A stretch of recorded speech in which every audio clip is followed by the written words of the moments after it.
Welcome back to another episode of Let's Talk Real Estate Investing. I'm your host, Sharon Vornholt, and I'm so happy you're tuning in today. My guest today is Justin Silverio from Open Letter Marketing, which is a company that I really like because they are just so innovative. I'm excited to have him on the show, particularly because I like to talk about marketing. And as you know, marketing is the lifeblood of your business. One thing that makes Justin unique, I think, is that he's also an active investor. He just doesn't own a company that sells direct mail products. He's an investor in the Boston area. He's been investing since 2011, and he focuses on rehabbing and development and wholesaling properties around the Boston area. So welcome, Justin.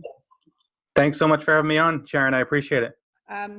I'm going to I just kind of hit the highlights. So I'm going to have you tell everybody a little bit more about yourself and what made you start your own direct mail company too. Good question. So as you mentioned, I started real estate investing back in 2011, rehabbing properties. And when I started, the first property that I purchased, I started using direct mail.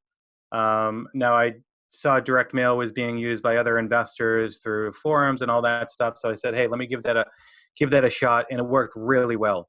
So once I started hitting the ground running with my investment company, which by the way I had a full-time job. So I was doing it, after work hours at night on the weekends.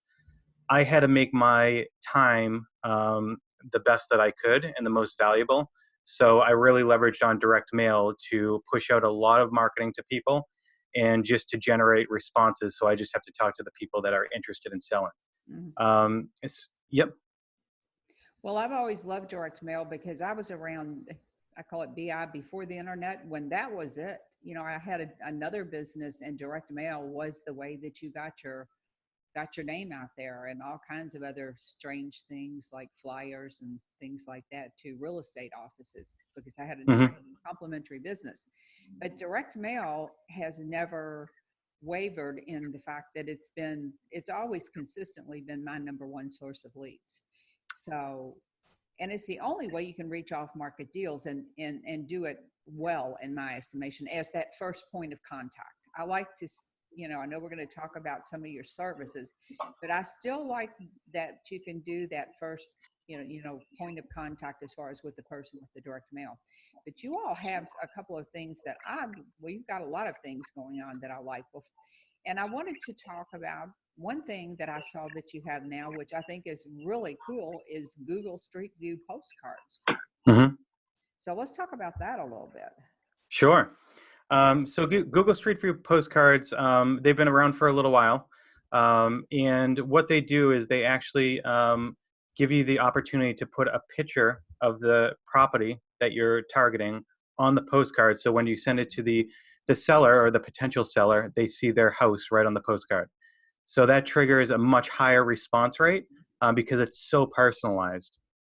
So we started using that, and that's really increasing response rates tremendously over your typical postcards, because people do get to see that. Now, with that said, you still get people that are saying, hey, you drove by my house, you took this picture, what are you doing? So we always put, like, on the postcard, this is a Google Street View, we did not drive by, to try to get those questions and concerns out of the way. So there are very specific ways to what you need to put on the postcard or the mail piece to make sure you're triggering the right responses. That you're not being, they don't think you're a stalker. Exactly. Yeah. Well, I know I've known, there are some postcard sending apps, and some people really like it. I think it's cool to send people a picture of their house, but every now and then you get this odd response like, what are you doing in my house? Yeah, absolutely. Yeah, that's right. So with the Google Street View postcards, if you have a list of, let's just say 500 people, you can pull a list of, can you use that with a big list, or is this more of an area type of thing? How does all that work? Yeah, you can do it with any level of list that you're mailing out to. The whole point behind it is that it gets great responses, and with postcards being less expensive than letters, you can push a lot more postcards out to many more people. So you can really blanket a large area if you want for lower cost, but it's also typically postcards do not get the response rates that letters do. Letters are much more personalized. They don't look like junk mail as much as postcards could. But layering on the Google Street View increases the response rates for postcards, which pushes it up to make it much more valuable. And you can blanket it to a very large area.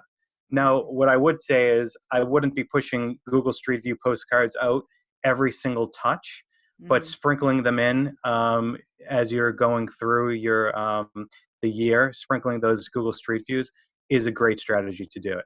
Okay, so that was my next question. So Mhm. you're a proponent of changing up your mail piece and not just sticking like with Google Street View. 100%. And all of this, all the products and all the strategies that we have in open letter marketing, I mean, we have them because I've been doing direct mail for so long and tried and tested and tracked everything that I do Mm. to see what has been working and how to implement that for other investors. And now that I'm on a larger platform where I'm servicing a lot of clients, I talk to them consistently and saying, hey, what's working? What isn't? How can we change this? Because I want to open letter marketing, the value behind everything other than the direct mail that we provide is creating strategies that really work. Okay. So going back to your point about changing it up, different types of mailers and marketing will attract different types of people. Right. So, for instance, older generation people might love the handwritten type letters because it's much more personalized. That's what they're used to, maybe more of a handwritten note. Young professionals might appeal a little bit more towards a typed letter. Google Street View could appeal to other people as well. So there's always different, um, I guess, instances that people will actually say, "Hey, this letter caught my eye. I'm going to respond based on this letter." So that's why I always mix it up and change up my marketing piece. That's interesting because that's one thing I've always talked about. If you're targeting high-end homes in Malibu, California, you simply cannot send them a yellow letter. It's not Hmm. going to work. But I have a friend who works in inner city Philly, and she says, "Hey, if they get a white letter, they think they're getting sued or they're getting a subpoena." So she said, Yeah. "You cannot send white letters. You have to send something they can look at and go, whoo, that's okay." Right. It's just a postcard, which I thought was hilarious. That's a little bit of an exaggeration, but it was true because you have to know your audience and tailor your message and your mail piece to that particular group of people. Hmm. Absolutely. And just going back to your question, I know you asked before, how did I start? Why or how did Mm-hmm. I start open letter marketing? The main thing is that as I was doing direct mail and going through kind of my starting up real estate investing through the next 8 years, I realized that there are more investors in the market, and everybody uses yellow letters, Yeah. and everything on the market is yellow letters driven.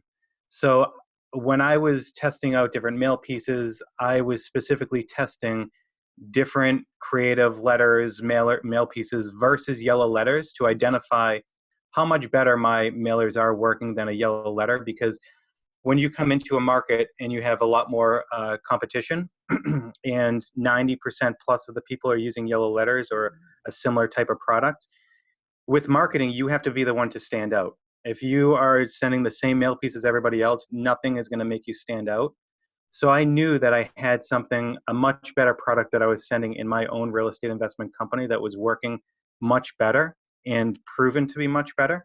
I believe at the time it was 26.7% better responses from my mailers over yellow letters. Mm. And that's when I really wanted to push forward with open letter marketing, is because my whole thing is I want to provide value, and I want people to see, provide them with really good marketing that works well, because I'm in the business every single day.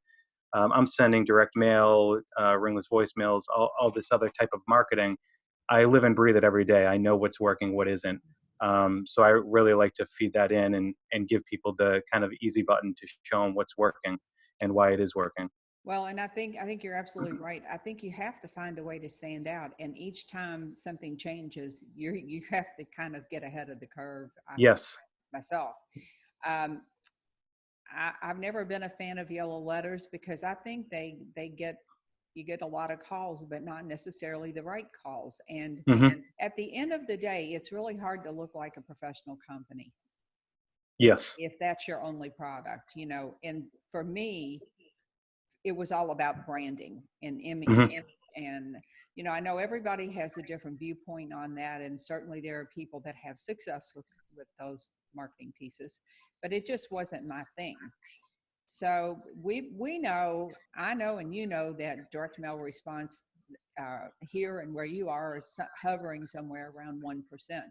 But I know Hmm. that you have increased your results dramatically with a couple of things, ringless voicemail and IP marketing. And I wanted to talk about those and how you integrate those things to get much better results than the next guy over here that's your competition. Sure. And again, like you said, always thinking about the next component or the next layering strategy to really get your responses up over your competition. Mhm. We're thinking about that day in and day out in open letter marketing and my investment company. So we're always trying to stay ahead of the curve. And now, like I mentioned, competition has increased. So what additional strategies can you do to keep the momentum and keep those response rates high? Mhm. So what we're doing is we're layering direct mail with ringless voicemails. We have IP marketing as well. So let's take ringless voicemails. So with direct mail, if people are using direct mail with ringless voicemails, we will look at over their campaign and say, all right, direct mail is going to be going out these different days, and we're expecting the direct mail to hit on these specific days. So we send the direct mail out, and then we also schedule the ringless voicemail so they hit about 1 to 2 days after the direct mail hits, Mhm. and we tailor that to a specific message. So the ringless voicemail could say something to the fact that they're saying, "Hey, this is Justin. I sent you a letter in the mail. Just want to make sure you got that regarding your property. Give me a call back at the phone number." Right. Um, that has been triggering exceptionally high response rates. And I would say that a lot of our customers are getting anywhere from 4% to 20% Mhm. response rate. And that is not just because of the ringless voicemail, it's because of the combination. It's the layering The effect. combination, yeah. There, yes. And now there is sensitivity over ringless voicemails, making sure that they're within the laws and all of that. And but what we're doing, because we're specifically strategizing this with direct mail, it seems much more authentic because Mhm. we're referencing the letter they received. We specifically sent them a letter. They're getting this voicemail. So when you Mhm. combine the two, it seems much more authentic, and it doesn't come off like a ringless voicemail. So it's And it's more about follow up, and this is a legitimate follow up. I sent you an Mhm. offer that I think is a fit for you. So, and then this is a follow up. So there, that was one question I had: is how do you escape the legality of the unwanted calls and the do not call list and all of that? Yeah, we have a during our in our system we can scrub out the do not call, and we also scrub it against a blacklist. Mm-hmm. So the blacklist is people that have a high likelihood of any litigation. Mm-hmm. So it goes against that list as well. So we do the best that we can to avoid those types of opportunities. But at the end of the day, it's up to the person and their comfort level. But Mm-hmm. when we build in this strategy together, we want the more authenticity that you can have, the less it looks like kind of just a blast of calls. Okay, so talk to me about a blacklist. I didn't know there was such. What is the blacklist? Yeah, the system that we use is a blacklist, and anybody that has a potential for litigation or has sued somebody for any type of calls or phone blasts, it will scrub against that list there Okay. to make sure that you don't put them on the your ringless voicemail. Okay, okay, I got it. Because that was a term that I have to say I've never heard in this context before. Yeah. Okay. So I love the fact that that's a follow up. And my question to you is I've been trying to think this through. So I do a lot of probate mailings. And Hmm. I know I had talked to your staff and you all were very accommodating in that. I personally think it's a terrible idea to send a probate person one of your pretty um, blue envelopes that look like it might be a card or something. You know, someone's Yeah. the way and they get this. I think I very much am into the mindset of that person and what they're going through. And Hmm. I will say that I did talk to someone in your office and you all were totally on board with that. So that made me more comfortable about that. Hmm. And I do, by the way, like if I'm mailing to absentee owners or something, I think those envelopes are great. They're eye catching and they are different. So I'm not saying anything bad about the envelopes, but now I'm trying to wrap my brain around the whole calling people after they've filed a probate. In my mind, they may still be very grief stricken. So Hmm. I wonder if there's a time limit if you wait get through, let's say for instance you get 3 letters in so they're a little bit familiar with you, or the last thing I want to do is upset somebody that's lost their mom. Yep. So have you all done any thinking about that or talk, anything along those lines? Because at the end of the day, I think I'll figure it out, but I wondered if you all had any statistics or any thoughts on that. We don't have stats on however, when people come to us with a list and and looking to put together a strategy, and with mailers and ringless voicemails, getting an understanding of what type of lead list. Mm-hmm. For me, I always look at my lead list and Mm-hmm. say, what types of people am I mailing to, and even the geography, Mm-hmm. right? So I do a lot of investing in Boston and then in the suburbs of Boston. Mm-hmm. Those two people get different mail pieces, different mailing strategies, because the people in Boston are a lot of them are against development, Mm-hmm. because it's changing the city and it's changing their neighborhoods too much. So the mail piece that I tailor to them is more about, redeveloping the area to, and keeping the aesthetics of the neighborhood intact. I'm not looking to change and create these ultra modern properties. I'm looking to keep the aesthetics of the neighborhood in place, fixing it up inside, and getting a nice family to live there. So I Mm-hmm. focus much more about that. In the suburbs, they don't care as much, so it can be much more of a standard kind of mail piece. Mm-hmm. And I look at that for any type of mailer that I'm doing, like you mentioned, the probate. Right. So a lot of you. I mean, that's your kind of strategy. That's your niche. So you know it really well, and you will know kind of what works, what strategy you think will work better than others. So getting that information from our customers, if they're new to this or if they're looking for a strategy, is really important, because not the strategy that I talked about, sending out the mail and then 1 or 2 days after sending a ringless voicemail, that won't work for every single type of list.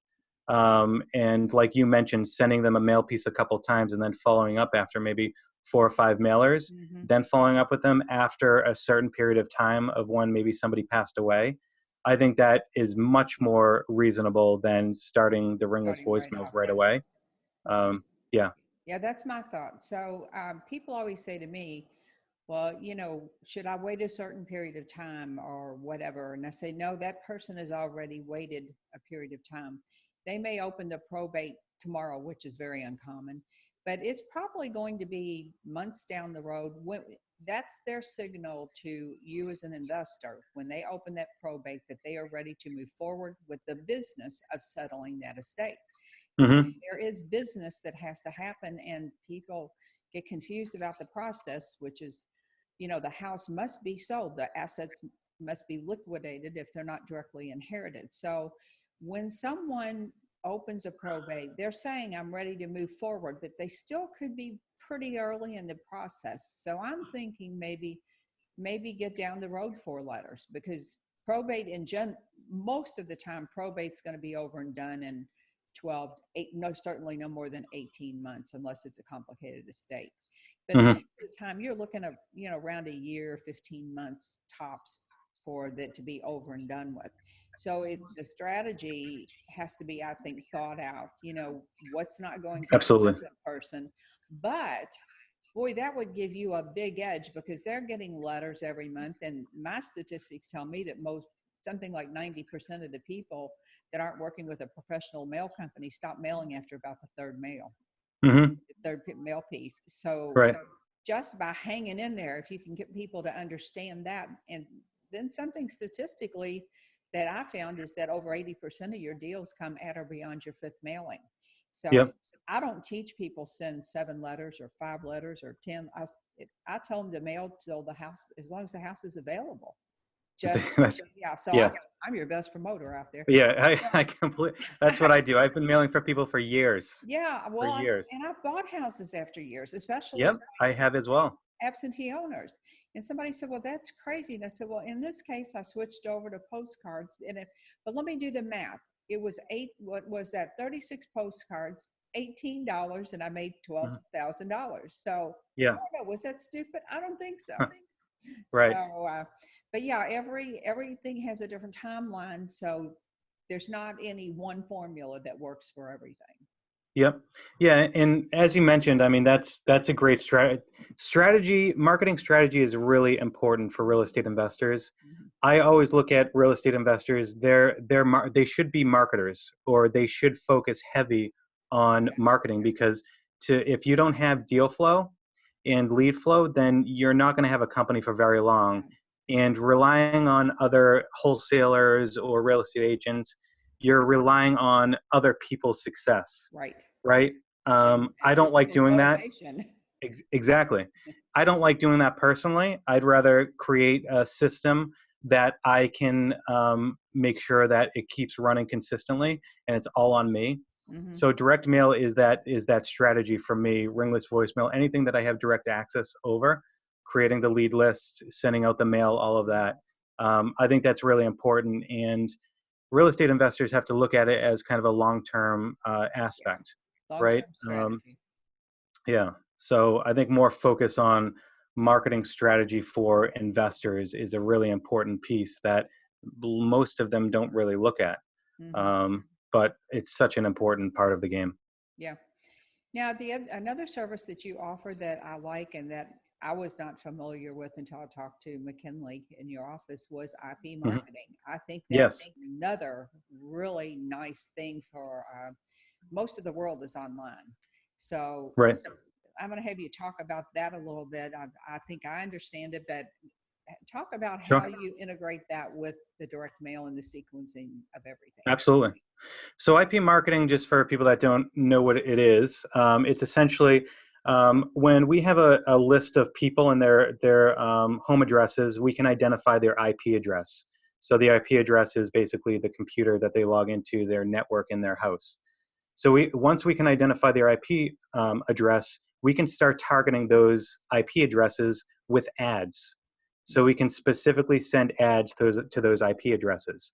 Um, so the way that we strategize that with our direct mail and the layering strategy, again, layering different types of marketing campaigns is really important, because the more people see your name and your brand, the more likely they're going to respond.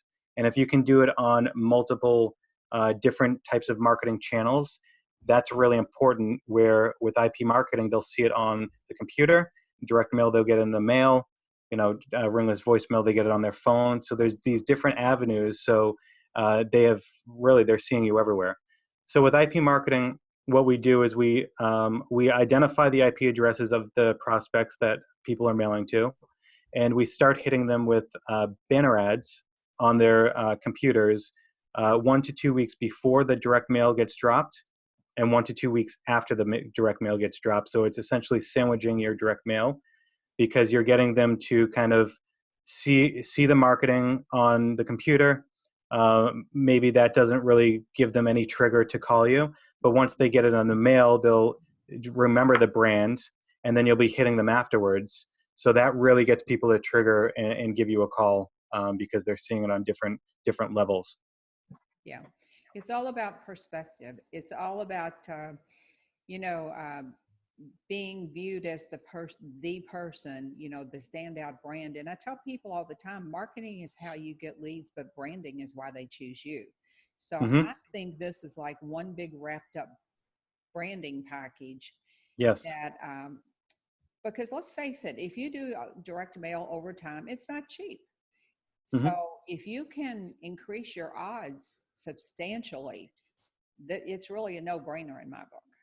Yep, absolutely. And I tell people all the time that want to start direct mail, but they don't have a large budget. I'm not looking for people to use our system and just to be disappointed because they don't have the budget in the beginning. So I tell them, listen, you might only have a couple $100.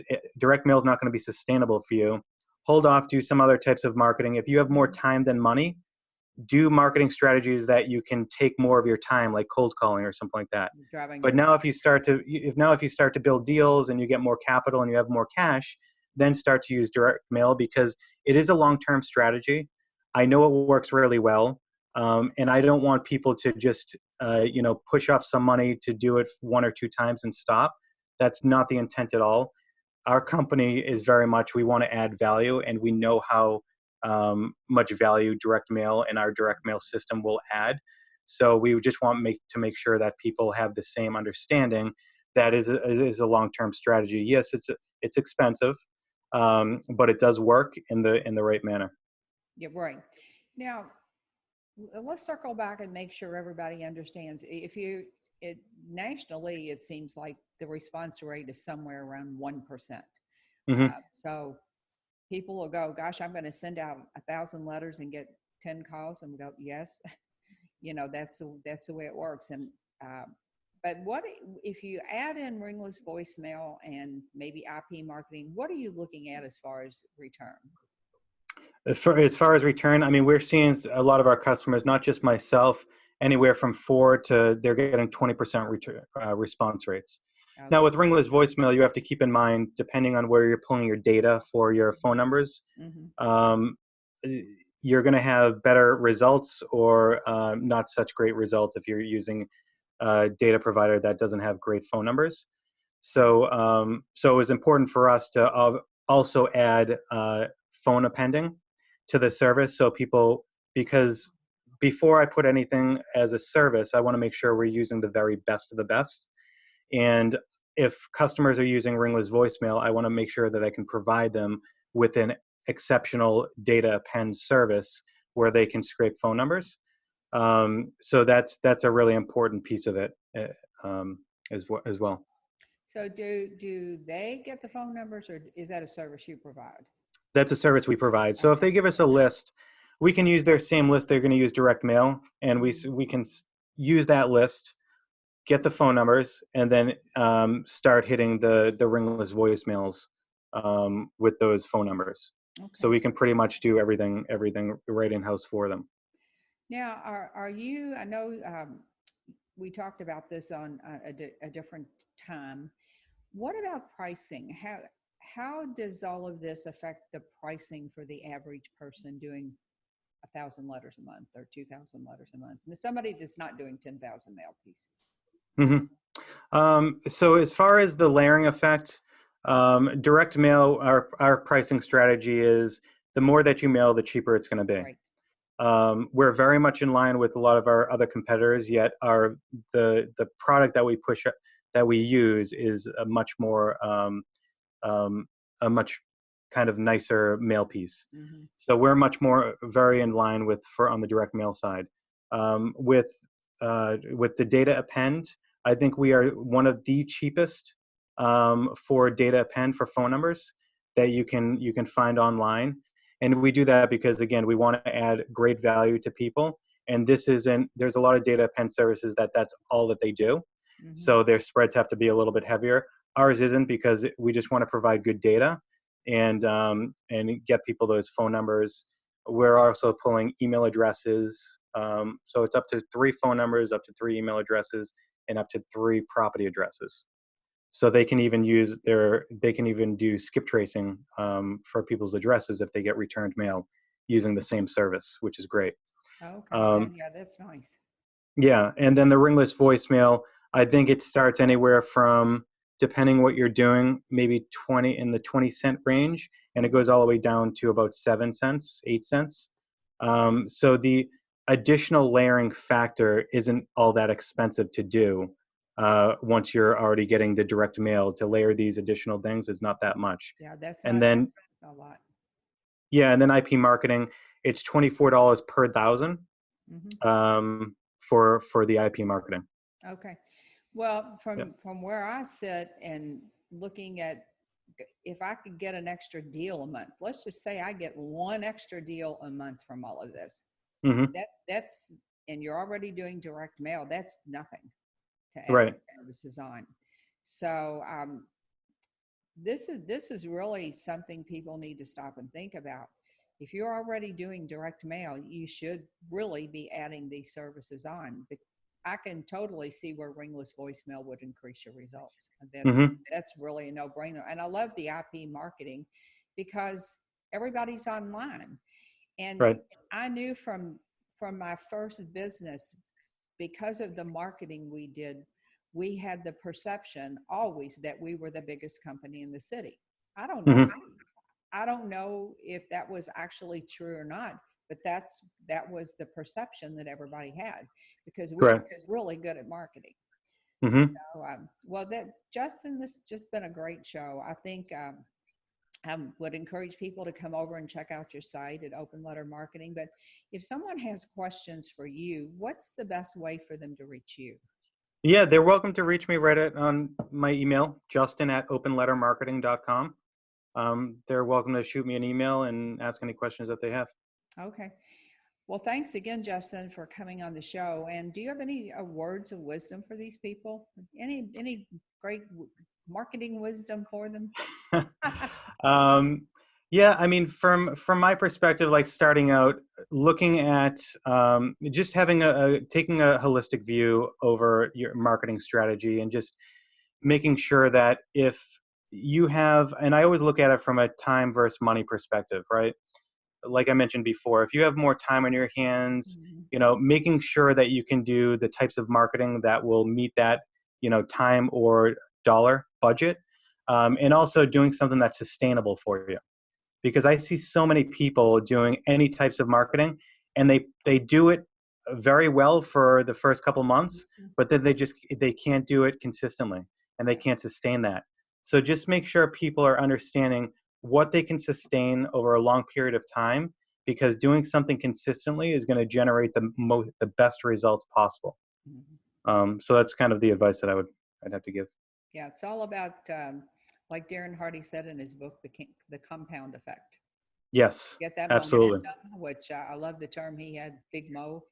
But that is truly the way direct mail works. It's all about Hmm. consistency, and it builds over time. And if you do it, you get great results. Right. Completely agree. Well, thanks again, Justin. Okay, guys, I think that's it for today. Thanks again for tuning in. Have a wonderful day, and I'll be back to talk to you soon.